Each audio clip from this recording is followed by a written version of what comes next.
नमस्कार साथियों। दून पाठशाला में आप सभी का बहुत बहुत स्वागत है। और आज का जो पहला सवाल वो आपके सामने है।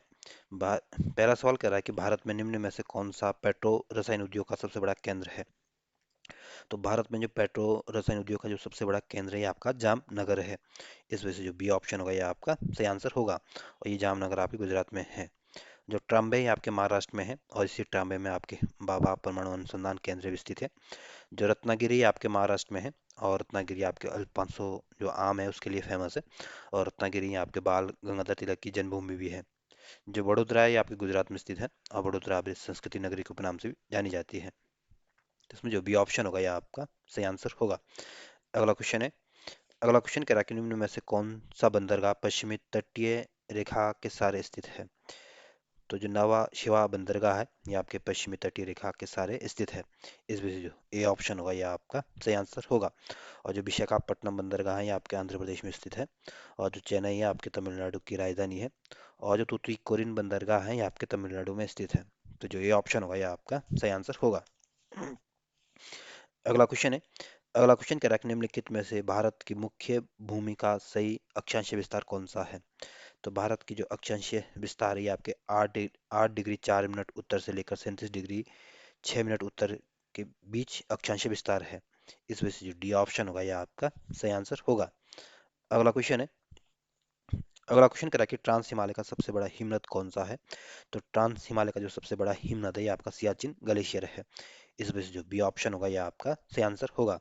और जो बियापो है ये आपके जो काराकोरम रेंज है इसके इसमें उसका एक हिमनद है। जो बाल टोरो है ये आपके काराकोरम पर्वतमाला में स्थित है। और ये आपके पाकिस्तान के गिलगित क्षेत्र में स्थित है। जो स्पार है ये आपके ग्लेशियर है, और ये भी आपके काराकोरम पर्वत श्रेणी का ही भाग है। या यूं बोले कि स्पार जो ग्लेशियर है ये आपके काराकोरम पर्वत रेंज का ग्लेशियर है। तो इसमें जो बी ऑप्शन होगा ये आपका सही आंसर होगा। अगला क्वेश्चन है। अगला क्वेश्चन कह रहा है कि निम्न में से कौन सा वृक्ष सदाबहार वन का प्रकार नहीं है।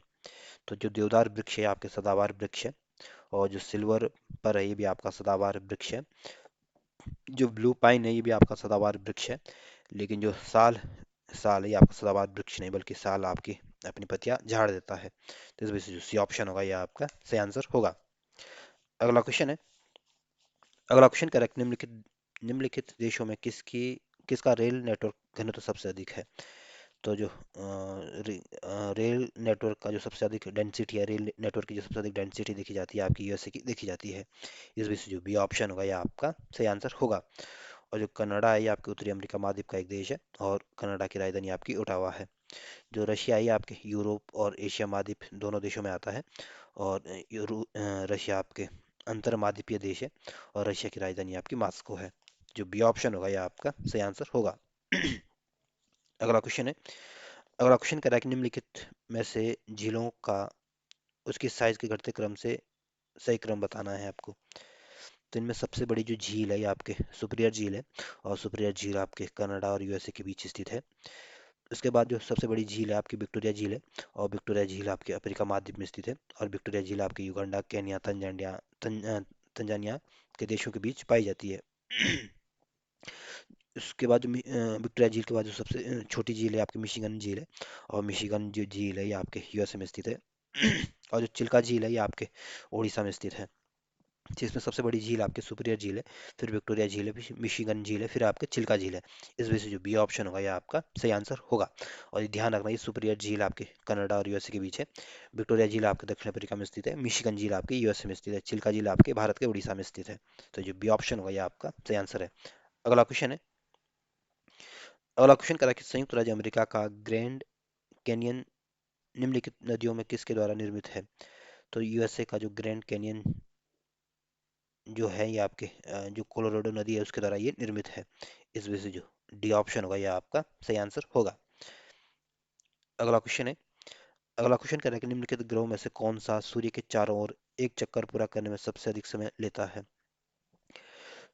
तो सूर्य के ओर चारों ओर चक्कर लगाने में जो सबसे अधिक समय लेता है ये आपका वरुण ग्रह लेता है। इस वजह से जो सी ऑप्शन होगा ये आपका सही आंसर होगा। और वरुण ग्रह की खोज आपके 1846 में जॉन मार्ले के द्वारा की गई थी। और जो शनि ग्रह है ये आपके दूसरा सबसे बड़ा ग्रह है, और शनि का सबसे बड़ा जो उपग्रह ये आपका टाइटन है। तो पूछ सकते हैं कि शनि का सबसे बड़ा उपग्रह कौन सा है, टाइटन। और शनि दूसरे नंबर का सबसे बड़ा ग्रह है। जो अरुण है ये तीसरा सबसे बड़ा ग्रह है, और अरुण को आपका लेटा हुआ ग्रह भी कहते हैं। और अरुण आपके पूर्व से पश्चिम की ओर घूमता है। जो बृहस्पति है आपके सबसे सौरमंडल का सबसे बड़ा ग्रह है, और बृहस्पति का जो सबसे बड़ा ग्रह है आपके ज्ञानी मीड है। तो जो बी सी ऑप्शन होगा ये आपका सही आंसर होगा। अगला क्वेश्चन है। अगला क्वेश्चन कह रहा है कि कोपेन के जलवायु वर्गीकरण के अनुसार AMW जलवायु मुख्यतः भारत के किस भाग में पाई जाती है। तो कोपेन के जलवायु वर्गीकरण के अनुसार जो AMW जलवायु पाई जाती है आपके पश्चिमी तटीय प्रदेश में पाई जाती है। इस वजह से जो बी ऑप्शन होगा ये आपका सही आंसर होगा। और उत्तरी पश्चिमी भारत में कोपेन के अनुसार जो जलवायु पाई जाती है आपकी BSHW पाई जाती है। और जो कोपेन के अनुसार जो थार मरुस्थल में जो जलवायु पाई जाती है आपकी BWH पाई जाती है। और कोपेन के अनुसार जो उत्तरी मैदान में जो जलवायु पाई जाती है आपके CWG पाई जाती है। तो इसमें जो बी ऑप्शन होगा ये आपका सही आंसर होगा। अगला क्वेश्चन है। अगला क्वेश्चन कह रहा है कि जैव विविधता या बायोडाइवर्सिटी शब्द दिया था।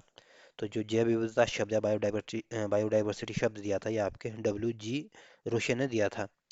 तो इस वजह से जो ये ऑप्शन होगा ये आपका सही आंसर होगा। अगला क्वेश्चन है। अगला क्वेश्चन कह रहा है कि निम्नलिखित में से कौन सी स्थानीय पवन पूरे पूर्व मानसून ऋतु के दौरान केरल और तमिलनाडु के कुछ भागों में प्रभावित करती है। तो जो आम्र बौछार वर्षा है ये आपके स्थानीय पवन जो है आपके पूर्वी मानसून ऋतु के दौरान केरल और तमिलनाडु के कुछ भागों में ये वर्षा करती है। इस वजह से जो बी ऑप्शन होगा ये आपका सही आंसर होगा। और जो लू है ये आपकी गर्म हवा है, और यह आपके अधिकांश आपको उत्तर भारत में चलती है। जो काल वैशाखी आपकी स्थानीय वर्षा है, या यूं बोले कि आंधी तूफान का की घटना है। और ये आपके गर्म और ठंडी हवाओं के टकराने से ये इसका निर्माण होता है। जो मिस्ट्रल है ये आपकी ठंडी हवा है। और ये आपके उत्तरी पश्चिमी स्थानीय हवा है। और ये आपके दक्षिणी फ्रांस में उत्तरी भूमध्य सागर में लयाल की खाड़ी में बहती है। तो जो बी ऑप्शन होगा ये आपका सही आंसर होगा। अगला क्वेश्चन है। अगला क्वेश्चन इसमें एक तरफ राष्ट्रीय उद्यान दिए गए, दूसरी तरफ राज्य दिए गए, और आपको उनको सही सम्मिलित करना है।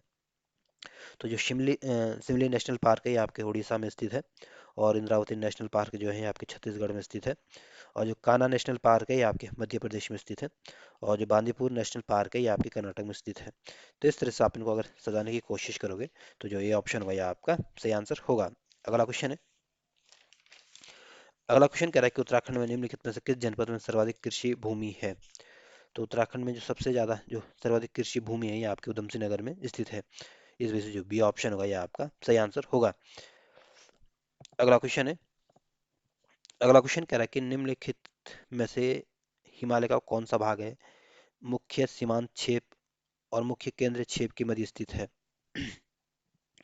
तो जो लघु हिमालय जो है इसका मुख्य भाग आपके सीमांत क्षेत्र मुख्य केंद्र क्षेत्र के मध्य स्थित है। तो लघु हिमालय आपके मुख्य सीमांत क्षेत्र और मुख्य केंद्र क्षेत्र के बीच स्थित है। इस वजह से जो बी ऑप्शन होगा यह आपका सही आंसर होगा। और जो हिमालय का जो क्रम है उत्तर से दक्षिण तक, सबसे पहले आपका सबसे उत्तर में आपका ट्रांस हिमालय आता है। उसके बाद आपका बृहद हिमालय आता है। उसके बाद आपका लघु हिमालय आता है। उसके बाद आपका शिवालिक हिमालय आता है। और उसके बाद आपके तराई क्षेत्र आता है। तो जो बी ऑप्शन होगा यह आपका सही आंसर होगा। अगला क्वेश्चन है। अगला क्वेश्चन कह रहा है कि उत्तराखंड में पशुपालन के संदर्भ में निम्न की कथनों पर विचार कीजिए और दिए गए कुट का आपको सही आंसर बताना है। पहला कथन कह रहा है कि पशुपालन कृषि एक अनुपूरक व्यवसाय है। तो पहला कथन बिल्कुल ठीक है। उत्तराखंड में कृषि के साथ साथ आपके पशुपालन भी किया जाता है। दूसरा कथन कह रहा है कि पर्वतीय क्षेत्रों में पर्यावरण क्षरण से भेड़ पालन प्रभावित हुआ है। तो पर्वतीय क्षेत्र में पर्यावरण क्षरण से भेड़ पालन को इतना प्रभावित नहीं किया है।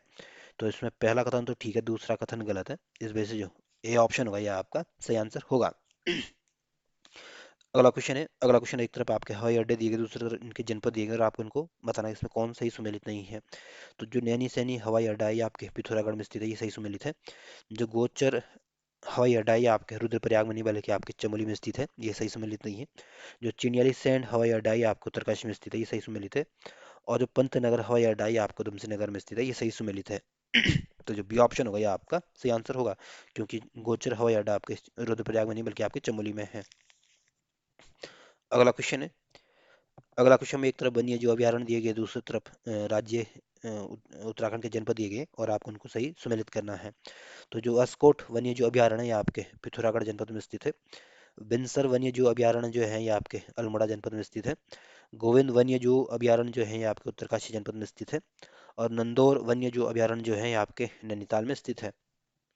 तो इस तरह से आप इनको अगर सजाने की कोशिश करोगे तो जो सी ऑप्शन होगा ये आपका सही आंसर होगा।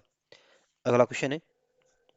अगला क्वेश्चन आपके उत्तराखंड के संदर्भ में पूछा गया और इसमें दो कथन दिए गए और आपको बताना कि इसमें कौन कौन से कथन सही है। पहला कथन कह रहा है कि उत्तराखंड जलवायु परिवर्तन के प्रभाव के प्रति अत्यधिक संवेदनशील है। तो पहला कथन बिल्कुल ठीक है, जो उत्तराखंड जो है ये आपके जलवायु परिवर्तन के प्रभाव से अत्यधिक संवेदनशील कैटेगरी में आता है। दूसरा कथन कह रहा है कि उत्तराखंड के जलवायु परिवर्तन के कारण जल संकट उत्पन्न हो रहा है और जैव विविधता का ह्रास हो रहा है। तो दूसरा कथन भी बिल्कुल ठीक है, जलवायु परिवर्तन के कारण हमारे उत्तराखंड में जल संकट देखने को मिलता है और हमारी जो बायोडाइवर्सिटी उसको भी ये नुकसान पहुंचा रहा है। तो दोनों ही कथन ठीक है, इस वजह से जो सी ऑप्शन होगा यह आपका सही आंसर होगा। अगला क्वेश्चन है। अगला क्वेश्चन, ये आपके दो कथन दिए गए हैं और आपको बताना है कि इसमें कौन कौन से कथन सही है। पहला कथन कह रहा है कि राज्य जलवायु परिवर्तन परिषद उत्तराखंड की स्थापना वर्ष 2011 में की गई थी।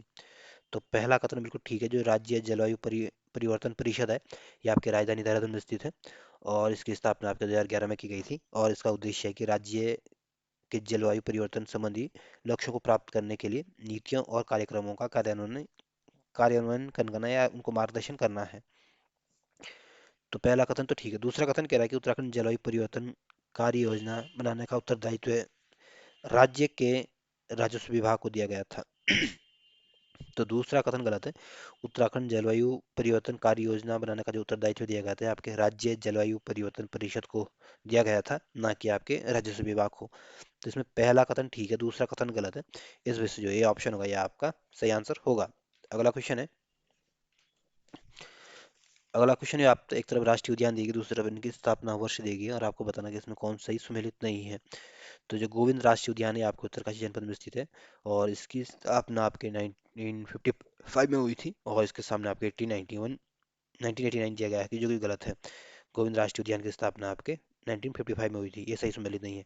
जो राजा राष्ट्रीय उद्यान इसकी स्थापना आपके 1983 में हुई थी, ये सही सुमेलित है। और कार्बेट नेशनल पार्क की स्थापना आपके 1936 में हुई थी, ये सही सुमेलित है। और गंगोत्री नेशनल पार्क की जो स्थापना हुई थी 1989 में की गई थी, ये सही सुमेलित है। तो जो गोविंद नेशनल पार्क है ये इसकी स्थापना 1955 में हुई थी, ना कि आपके 1989 में। इस वजह से ये ऑप्शन गलत दिया गया है। अगला क्वेश्चन है। अगला क्वेश्चन भी अभी कथन और कारण वाला दिया गया है और आपको बताना है कि इसमें कौन से कथन या कारण सही है। कथन कह रहा है कि उत्तराखंड वन और जैव विविधता से में समृद्ध है। तो पहला कथन बिल्कुल ठीक है, उत्तराखंड में वन और जैव विविधता यहाँ पे बहुत ज़्यादा देखने को मिलती है। कारण कह रहा है कि धरातलीय बनावट और जलवायु मूलतः वन और जैव विविधता का निर्धारण करती है। तो कथन भी कारण भी ठीक है। जो उत्तराखंड में जो वन या यहाँ की जो बायोडाइवर्सिटी है, इसकी जो बनावट के जो पीछे जो मुख्य कारण है या इसकी धरातलीय बनावट है और यहाँ की जलवायु, तो इस वजह से ही हमारे यहाँ डाइवर्सिटी देखने को मिलती है। तो धरातलीय बनावट और जलवायु मूलतः वन और जैविकता को निर्धारण करते हैं। तो कारण भी ठीक है, कथन भी ठीक है। इस वजह से जो बी ऑप्शन होगा यह आपका सही आंसर होगा। अगला क्वेश्चन है। अगला क्वेश्चन कह रहा है कि उत्तराखंड में निम्नलिखित नदियों में पश्चिम से पूर्व की ओर सही क्रम कौन सा है। तो इन नदियों में सबसे जो पश्चिमी नदी आपकी यमुना नदी है और उसके बाद आपकी बेलंगना नदी है, उसके बाद आपकी अलकनंदा नदी है, फिर आपकी गौरी नदी है। तो सबसे पश्चिम में आपकी यमुना नदी है, सबसे लास्ट में आपकी गौरी नदी है। तो इसमें जो बी ऑप्शन होगा या आप सॉरी ए ऑप्शन जो होगा या आपका सही आंसर होगा। अगला क्वेश्चन है। अगला क्वेश्चन कह रहा है कि उत्तराखंड में निम्नलिखित भू आकृतियों प्रदेशों का दक्षिण से उत्तर की दिशा की ओर सही क्रम बताना है। तो सबसे दक्षिण में उत्तराखंड में आपके तराई क्षेत्र देखने को मिलेगा और तराई क्षेत्र के उत्तर में आपको शिवालिक रेंज देखने को मिलेगी और शिवालिक के उत्तर में आपको लघु हिमालय दिखेगा और लघु हिमालय के उत्तर में आपको महान हिमालय दिखेगा और महान हिमालय के ऊपर आपको ट्रांस हिमालय दिखेगा। तो जो सी ऑप्शन होगा यह आपका सही आंसर होगा। अगला क्वेश्चन है। अगला क्वेश्चन कह रहा है कि भारत की जनगणना 2011 के अनुसार लिंग अनुपात के अवरोही क्रम उत्तराखंड के जनपदों का समूह कौन सा सही है। तो 2011 की जनगणना के अनुसार जो लिंग अनुपात देखा है, तो सबसे ज़्यादा लिंग अनुपात आपके अल्मोड़ा जनपद में है, उसके बाद आपके रुद्रप्रयाग जनपद में है, फिर आपका टिहरी गढ़वाल में और आप उसके बाद आपके हरिद्वार में है। इस वजह से जो ए ऑप्शन होगा ये आपका सही आंसर होगा। अगला क्वेश्चन है, अगला क्वेश्चन कह रहा है कि एक तरफ खनिज दिए गए, दूसरी तरफ इनकी अवस्थिति दी गई है, आपको बताना है कौन सा ही सम्मिलित नहीं है। तो डोलोमाइट जो है ये आपके देहरादून और पिथौरागढ़ जनपद में देखने को मिलते हैं। सोप स्टोन भी आपके चमोली और बागेश्वर जनपद में देखने को मिलते हैं। ग्रेफाइट जो है ये आपके अल्मोड़ा और नैनीताल जनपद में देखने को मिलते हैं। लेकिन जो सिलिका सैंड है ये आपके पौड़ी गढ़वाल में नहीं देखने को मिलेंगे। इस वजह से जो डी ऑप्शन होगा ये आपका सही आंसर होगा। और सिलिका सैंड उत्तराखंड में आपके टिहरी गढ़वाल देहरादून नैनीताल जनपदों में देखने को मिलेंगे। इस वजह से जो डी ऑप्शन होगा ये आपका सही आंसर होगा। अगला क्वेश्चन है, अगला क्वेश्चन कह रहा है कि इसमें दो कथन दिए गए और आपको बताना है कि कौन कौन से कथन सही है। पहला कथन कह रहा है कि बन रावत पिथौरागढ़ जनपद के निवासी है। तो पहला कथन बिल्कुल ठीक है, जो बन रावत है ये आपके उत्तराखंड का जो सबसे पूर्वी जनपद है पिथौरागढ़ जनपद, वहाँ के निवासी है। दूसरा कथन कह रहा है कि बन रावत वन विभाग द्वारा प्रतिबंधित किए जाने तक स्थानांतरणशील कृषि करते थे। तो दूसरा कथन भी ठीक है, जो बन रावत जो है ये पिथौरागढ़ के निवासी है और इनको वन विभाग द्वारा जो प्रतिबंधित किए जाने वाले क्षेत्र होते थे इसके बावजूद भी ये आपके स्थानांतरणशील कृषि करते थे। तो पहला कथन भी ठीक है, दूसरा कथन भी ठीक है। इस वजह से जो ए ऑप्शन होगा यह आपका सही आंसर होगा। और दोस्तों, अगर आपको ये वीडियो पसंद आती है तो इसको अपने यार दोस्तों के साथ जरूर शेयर करना। धन्यवाद।